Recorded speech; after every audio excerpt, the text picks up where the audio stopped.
Pemirsa, Anda masih bersama kami di Selamat Pagi Indonesia. Kami berdua masih tersambung dengan Pak Peter dan juga ada Prof. Karimi. Saya mau tanya ke keduanya. Case-nya begini, misalnya ada yang membeli kopi Starling misalnya gitu ya.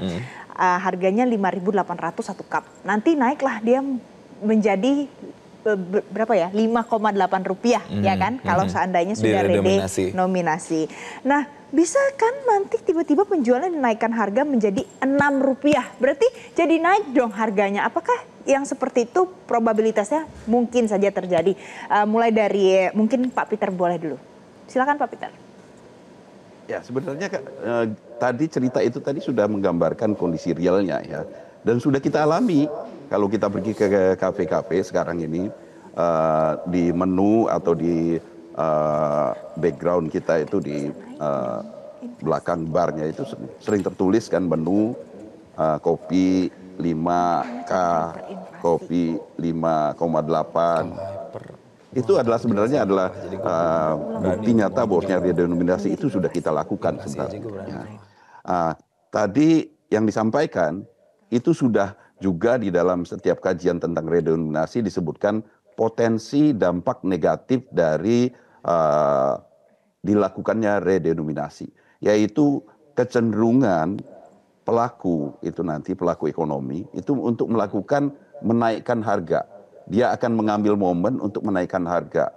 Dan itulah yang akan menyebabkan adanya lonjakan inflasi ketika pertama kali redenominasi dilakukan.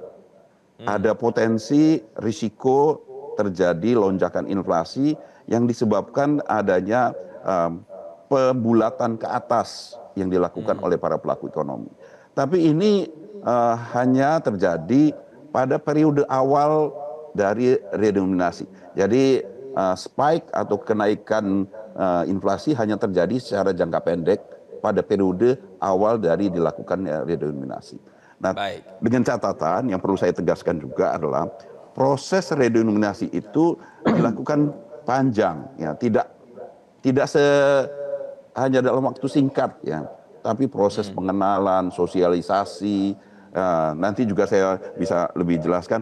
Nanti juga rupiah itu tidak ujuk-ujuk langsung berganti ya. Di dalam proses redenominasi itu ada namanya nanti ada rupiah baru ya. Bersamaan dengan rupiah lama. Ya, kalau kita akan melakukan redenominasi ada proses di mana kita akan mengalami ada dua mata uang. Ada mata uang kita sekarang dengan ada mata uang namanya mata rupiah baru ya. Nah, ini akan berbarengan. Sehingga proses tadi, risiko-risiko kenaikan inflasi tadi itu bisa kita mitigasi, bisa kita kurangi. Mungkin itu dulu. Sekarang ke Prof. Karimi. Prof. Karimi artinya ada lonjakan inflasi tadi dikatakan, tapi itu tidak akan berlangsung lama. Apakah akan terjadi seperti itu, Prof. Karimi? Itu jelas ada cost di situ ya. Redenominasi ini costly. Ya. Jadi redenominasi ini saya percaya sekali, ini bukan sebuah solusi ya, tapi masalah baru yang kita buat sendiri tanpa merubah nilai ekonomi kita, tapi kita mengeluarkan biaya. Biaya itu kita ambil dari mana? Dari APBN. Kalau dari APBN dari mana? Di pajak ya. Yang kita dapatkan hanya ketidakpastian baru ya. Meskipun dikatakan itu jangka pendek, siapa yang menjamin bahwa jangka pendek itu akan segera stabil? Kita belajar saja dari Turki ya, yang disebut-sebut oleh banyak teman itu sebagai sukses. Tidak, bahkan di Turki ini, baru-baru ini kan laju inflasinya bahkan mendekati 100%. Ya.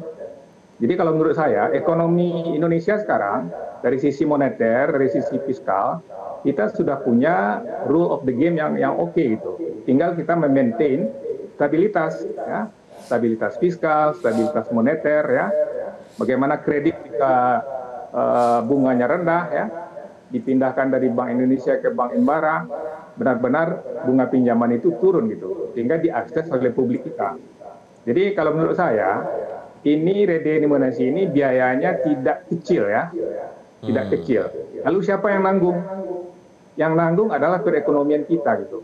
Sementara dia tidak meningkatkan produktivitas, jadi dia menyumbang terhadap ekonomi biaya tinggi. Ya. Jadi yang menanggung itu adalah kesejahteraan kita semua. Jadi redenominasi ini karena ada biayanya juga menciptakan distorsi ekonomi, menciptakan risiko.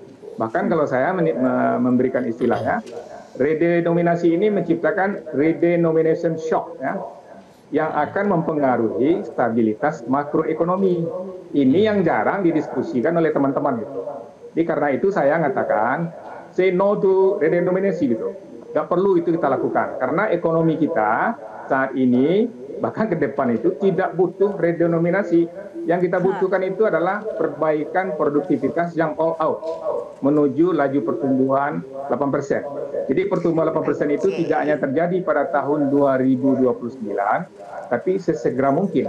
Jadi kalau dananya banyak sekarang dari APBN untuk redenominasi, mari kita gunakan untuk proyek-proyek produktif yang mampu meningkatkan produktivitas. Jadi ini yang perlu kita sadari gitu.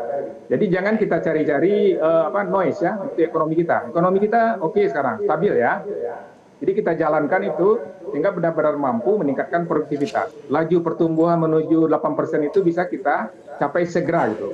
Jadi jangan kita alihkan dulu perhatian politik kita ke redenominasi. Jadi intinya ada pro dan kontra tadi sudah disampaikan untuk pemirsa Metro TV karena mungkin ya biasa ya Jason, ada sisi positif dan ada sisi negatif kalau seandainya dilakukan redenominasi untuk nilai rupiah. Terima kasih Prof. Karimi, terima kasih Pak Peter Abdullah karena pagi ini sudah bergabung bersama kami di Selamat Pagi Indonesia.